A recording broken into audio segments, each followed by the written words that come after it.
Bonjour Amani Africa et merci d'être venu pour s'enquérir du programme de travail provisoire du Conseil de paix et de sécurité de l'Union africaine pour le mois de décembre 2024 sous la présidence de la République de Djibouti. Ce programme de travail provisoire du CPS pour le mois de décembre sous la présidence ou le leadership de la République de Djibouti sera composé de 5 sessions thématiques au niveau des ambassadeurs et une session au niveau ministériel. Le CPS tiendra également le séminaire annuel de haut niveau sur la paix et la sécurité en Afrique, ainsi que la retraite annuelle conjointe avec le mécanisme africain d'évaluation par les pairs MAEP. Le CPS aura également une consultation informelle avec les pays frères en transition politique. Ainsi, les 1er et 2 décembre 2024, le CPS débutera ses activités du mois de décembre 2024 par le 11e séminaire annuel de haut niveau sur la paix et la sécurité en Afrique, qui se penchera sur les voies et moyens pour renforcer la coordination et la coopération entre les membres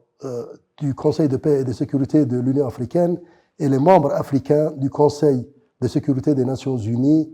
appelé également le A3+, dans la résolution des questions de paix et de sécurité sur le continent. Le 5 décembre 2024, le CPS convoquera une réunion pour examiner la mise en œuvre des décisions du CPS. Cette réunion, prévue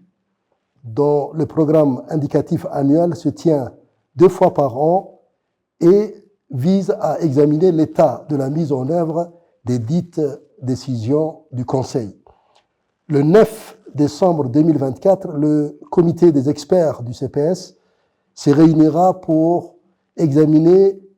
et préparer la session ministérielle sur la Somalie et les arrangements sécuritaires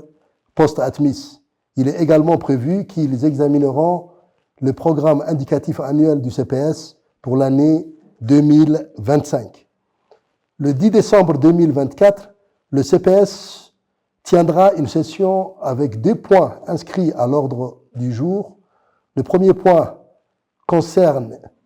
l'examen du document d'orientation Union africaine-Nations unies sur le renforcement du système continental d'alerte précoce de l'Union africaine,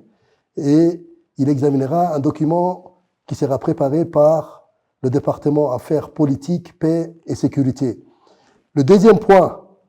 de la même réunion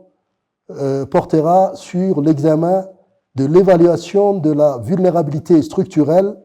et de la résilience des pays et sur l'évaluation des stratégies d'atténuation de cette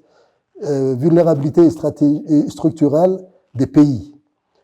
Le 12 décembre 2024, le CPS aura une session qui aura également 2 points inscrits à l'ordre du jour. Le premier point est une mise à jour sur les progrès réalisés pour faire taire les armes en Afrique à l'horizon 2030.